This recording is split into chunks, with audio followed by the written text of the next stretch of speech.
What's up, everyone? Welcome to the January 14th edition of DraftKings Tournament Plays presented by Jock Market. I'm your host, Adam Scherer. You can find me on Twitter at ShipMyMoneyDFS. And as a reminder, use the code Awesemo and receive a 100% deposit up to $50 on your first deposit to Jock Market. Today, we're going to take a look at 5 of the best tournament options on DraftKings. We have a 9-game slate tonight. Not a lot of news that we're waiting on right now.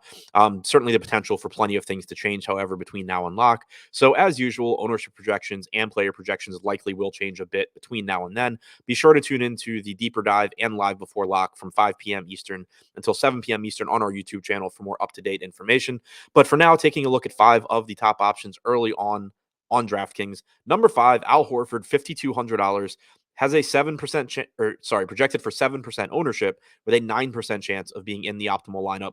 He's power forward and center eligible. Horford has played really poorly recently, and I think it is legitimate to be concerned about rostering him because this isn't exactly a young player. There's a decent chance that, he was fresh at the beginning of the year, started out really well, and then sort of hit a wall, and that he's going to struggle going forward. I think that's a legitimate concern, but for the season, he has averaged 1.05 DraftKings points per minute and 28.5 minutes per game in the games that he's played with Jason Tatum and Robert Williams active.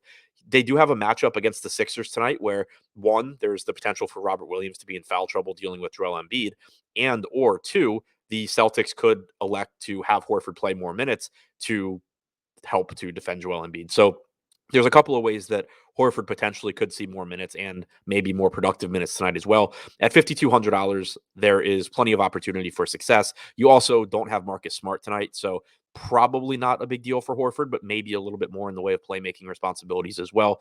Certainly not someone to feel overly confident in, but there's not a ton of standout options on tonight's slate. And right now, his salary is at a point where he makes sense in tournaments. Number 4, Danilo Gallinari, one of 2 Hawks that I'm going to highlight here. He's $3,800, 7% projected ownership, 10% chance of being in the optimal lineup as a power forward option. He played about 26 minutes in the Hawks last game. Atlanta traded Cam Reddish, so he clearly won't be available today. What we saw in the last game essentially was Onyeka Okongwu started in place of Clint Capella. John Collins was the backup center. Okongwu ended up playing about 24 minutes. Collins played all of the other minutes at center, which opened the door for Danilo Gallinari to get those extra minutes. If he plays 26 minutes again tonight at 3,800, he's going to look like a very good value. He's not guaranteed to get those minutes, and that's why the projected ownership is relatively low, but it's certainly in the range of outcomes for him. Similarly, at number 3, Onyeka Okongwu, $4,000 center option, also projected for 7% ownership with a 10% chance of being in the optimal lineup. 2 games ago, he started, played 38 minutes. Last game, he started, played 24 minutes.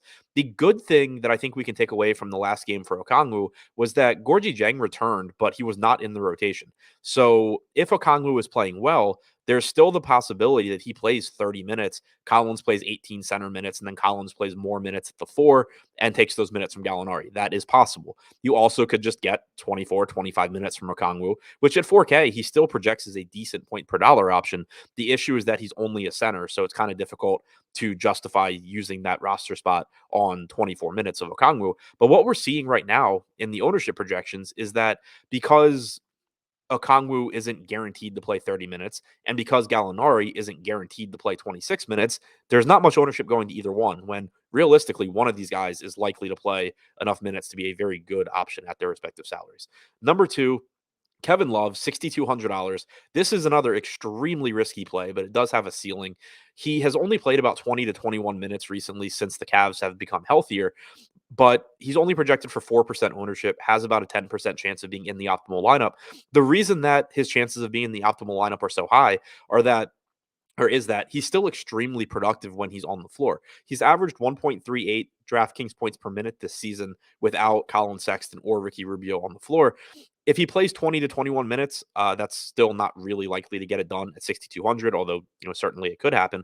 But if Evan Mobley or Jared Allen were to get in foul trouble or roll an ankle or be benched for any variety of reasons, the Cavs' second unit plays well and plays extra minutes, whatever the reason may be. If Kevin Love is able to pick up, let's say, an extra 4 minutes here through any of a variety of potential circumstances, he ends up looking really good at this salary. So right now, because we don't have an abundance of just clear top options on this slate, taking chances on very good point per minute guys that have questionable playing time becomes a strategy that I like to employ. Love certainly fits that bill.